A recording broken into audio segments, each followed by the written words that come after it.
Florida lawmakers have a full plate as they head into the session this election year. From pythons to texting, they're set to tackle a range of topics as the legislative session begins on Tuesday.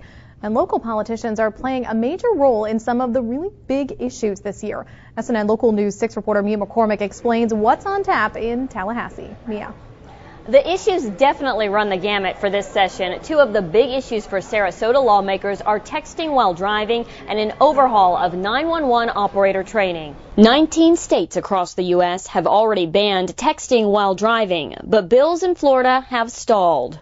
And I just believe that it's finally time that we get something passed. Representative Doug Holder of Sarasota has spent 3 years workshopping a bill that would ban texting while your vehicle is moving. Holder believes a pesky fine will be the major deterrent. It would create a $30 fine, does not count against your insurance or your license. Also up for consideration is the 911 operator bill. It spawned from the 911 call that came from Denise Amber Lee while she was kidnapped in the back of her killer's car.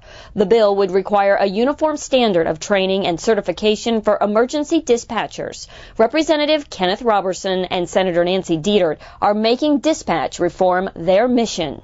The main problem is that we have 67 counties and we have 67 different ways of training the operators.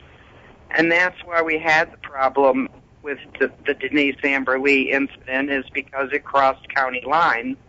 Other issues include new restrictions on selling and owning pythons, after studies showed that 30,000 of the large reptiles could be living in the Everglades, and the snakes started showing up in backyards. Last year, the state designated Sarasota as an economic energy zone, allowing for lower taxes in exchange for alternative energy development. Representative Keith Fitzgerald is working on a bill to get the ball rolling on full-scale green development, where we would have a sustainable community with alternative energy sources, and it would be a magnet for the entire industry for our area. The 2-month session begins Tuesday.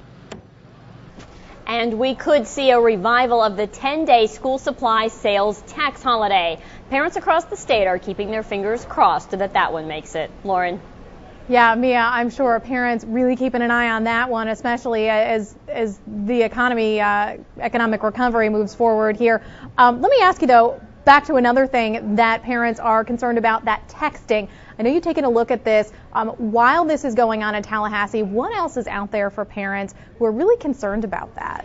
Experts suggest that you talk to your kids and you set up a penalty system for them if they get caught. But you can also go the route of putting an application on your child's phone. There are applications out there that if they're moving at a certain speed to indicate that they're in a car, it'll shut off the texting in your kid's phone. Now, if the kid complains, "Mom, I'm on the bus, that's not fair," you can always turn it back on as long as they text you a request first. So a lot of different ways out there you can keep up with your kids. All right, Mia, thanks for the update.